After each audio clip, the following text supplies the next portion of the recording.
everyone, welcome back to another video of my opinions about classical music. If you are a new viewer, welcome. I'm super happy you decided to drop by. I would be very happy if you press the subscribe button, but no pressure. If you're an old viewer, welcome back. I'm really happy you decided to come back. I hope you have a great day today.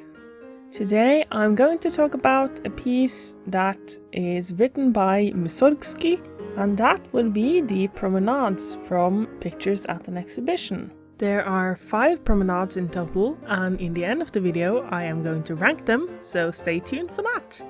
Before we get there though, let's start with some quick facts about Pictures at an Exhibition. The Pictures at an Exhibition was composed in 1874, and it's based on 10 artworks by Victor Hartmann. And that means that this piece actually has 15 parts, and that would be 1 for each artwork, that makes 10, and then plus 5 promenades. And while I find the pieces that are based on the artworks a bit more interesting than the promenades, I like the idea of the promenades, and they are also more famous than the artwork pieces, so I'm going to talk about the promenades first. Do let me know if you're interested in hearing about the artwork parts as well though, because, well, I just might talk about them. But okay, let's start with the first and the 5th promenade, because they are basically the same. So to start with the first one, I'm not really mad about the first one. It's kind of basic, but it works out. You have the theme, which is presented, and then some chords that are presented, and it switches between just the theme and theme with chords, but it kind of works out. You're walking into the gallery with a blank slate, no pre-impressions or anything, and you're ready to take in the art.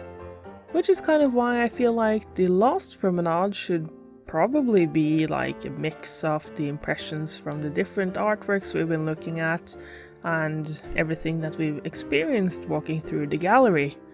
But of course Mussorgsky doesn't do that. He only takes the first promenade and adds a bit more extra chords to make it sound a bit more majestic or something, I guess. Which doesn't really work out for me. I think it's a bit boring. And maybe it's just me, but at this point in the piece we've seen 6 artworks already. And I kind of feel like the promenade over to the last 4 artworks would be affected by the impressions we got from the previous 6 artworks. And we kind of get an effect like that in the second promenade, because we've seen the gnome, which is the first artwork, and then we're going to walk over to the old castle, and I feel like we get a sense of approaching the old castle in the distance as we're walking. So we don't really have the weight of the previous artwork, but at least we have the weight of the upcoming artwork. The second promenade in general feels a lot more thoughtful and more emotional in a way. Let's actually listen to the first promenade and then compare it to the second promenade, because I think the contrast is quite obvious.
The second one to me feels more sad and more thoughtful and generally just better.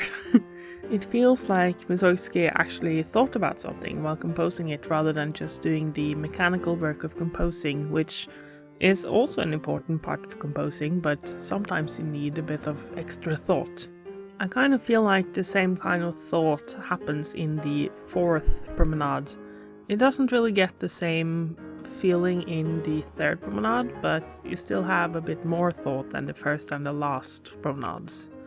It feels a bit more like the third promenade is there to cheer you up before the children's quarrel after games, the tourlios, or however it's pronounced in French.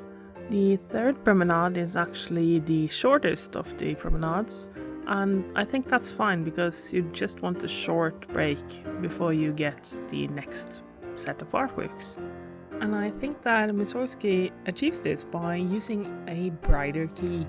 And if you're not really sure about what I mean by that, you can check out this video by Admili, who explains it beautifully. Very quickly summarized though, it's just that he uses more sharps in the key. For the fourth promenade though, he goes in the other direction and makes the movement less bright to make it feel more heavy. And I think that works out well. I really like the fourth promenade. It gives a sense of something happening in the listener's and the composer's mind. If we listen to the third and the fourth promenades one after the other, you will probably be able to hear the brightness of the key. The fourth one feels less bright than the third one. So let's just do that real quick. And no, it's not just because the fourth one is in a minor key. It's a bit more complicated than that. Just give it a listen.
In my opinion, it's really obvious that the third promenade has a much brighter key than the fourth one, and that's got nothing to do with whether it's major or minor or high-pitched or low-pitched or anything like that.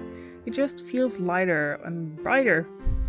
I personally really like the change to the darker keys after having multiple parts with brighter keys before the fourth promenade. I think that it gives it a much more thoughtful feel, and that because of this it stands out in comparison to the other promenades. And that is of course the reason why I have placed the fourth promenade on top as the best of the promenades. It's just on a whole new level in comparison to the other promenades. Right below the fourth promenade I've placed the second promenade, and that's really because it doesn't have the same effect of the key brightness change like the fourth one does. You just don't really get the effect of going from a bright key to a dark key on the second promenade because you don't really move away from the same level of brightness. And though you do go to a brighter key in the next part after the promenade, it doesn't really work in retrospect, so it doesn't really work out the same way. So that's the reason why it's below the fourth promenade. The next promenade I've placed on the list is the third promenade on third place, so that's quite fitting. The third promenade is definitely not a bad promenade. I really like it, it's just that it doesn't really have the same heaviness and feel to it like the fourth and the second one does. I do want to mention that I do like the way the third one transitions into the next part, but that's probably the best part about the third Promenade. In fourth place, I've placed the first Promenade, and that's really just because it's kind of boring, it's a bit basic.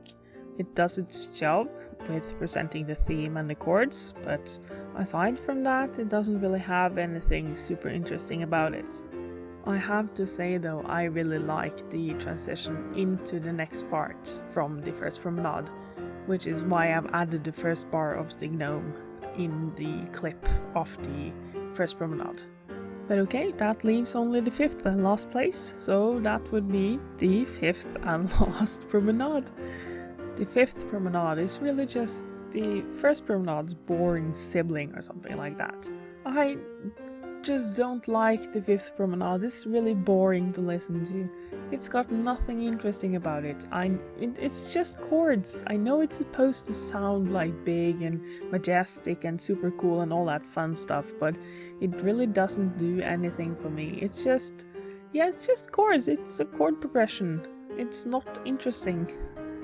So that would leave us with the final order of first, the fourth Promenade, second, the second Promenade, third, the third Promenade, fourth, the first Promenade, and fifth, the last and fifth Promenade. So really just the first and the fourth Promenade swapping places. And would you look at that? That's everything I had for today. Thank you so much for watching. Do let me know in the comments if you're interested in hearing about the parts of this piece that are related to the artworks, because I really want to talk about those, but if you guys are not interested, then maybe I won't, maybe I will find something else to do. And yeah, don't forget to subscribe if you haven't, and I would be very happy if you liked the video, but no pressure on either of those. And yeah, I guess I'll see you guys next time. Goodbye for now!